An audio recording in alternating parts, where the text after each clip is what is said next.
Больно видеть, как реформы, которые активно проводятся в России, влияют уничтожительно на все, что происходит в сельской местности. Все реформы, они губительны для села. Реформа образования, которая успешно была проведена, начата в 90-е годы и сейчас признана уже негодной. Реформа здравоохранения, сегодняшняя начата реформа органов местного самоуправления. В конечном итоге в ближайшее время это приведет к полному экономическому упадку населения. Но село в Удмуртии – это не просто место производства, это место проживания 70% удмуртского населения. И мне больно видеть, как молодые люди уезжают из села, потому что нет там инфраструктуры, нет школ, нет больниц, негде там рожать, надо выезжать в Ижевск. И самое главное, происходит обрусение всего, что было в удмуртской деревне. Насаждается поп-культура, дискотеки проводятся под какие-то фонограммы. Все, что приходит нам с Запада, оно культивируется как образцы культуры. Поэтому, мне кажется, государству надо понять, что с уничтожением инфраструктуры деревни они уничтожают культуру самобытную. А уничтожится культура, уничтожится и удмуртская деревня. Невозможно поддержать традиции, язык, когда не будет деревни. На фестивалях, на каких-то конкурсах, в городских школах, где изучают удмуртский язык, невозможно сохранить все, что было накоплено веками. Яркий пример для этого. У нас есть единственная гимназия Кузибая-Герда, в которой все обязаны изучать удмуртский язык.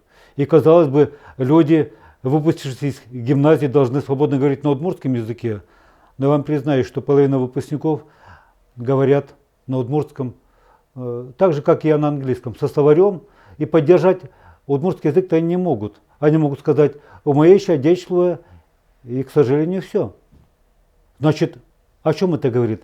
О том, что все, что есть в деревне, надо сохранять, и только деревня способна воспроизводить культуру, традиции и все, что есть еще ценного у удмуртского народа.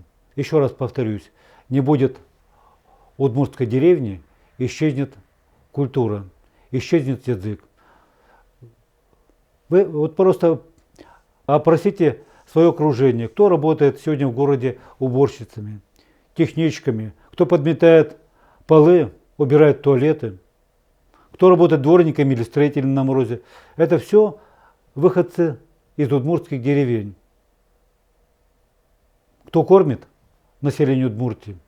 Снова удмуртские деревни. Так давайте же, господа чиновники и наши руководители, будем думать о нашем будущем и, принимая решения, всегда будем задавать вопрос, а как же это отразится на жизни, на благосостоянии тех людей, кто проживает сегодня в деревне.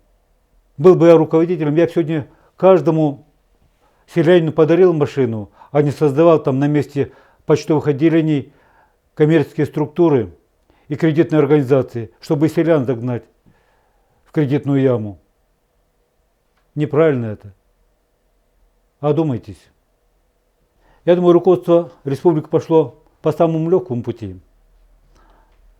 Учитывая, что в бюджете республики денег не хватает, их никогда и не хватало, оно пытается сэкономить опять же на селянах, проведя очередную оптимизацию.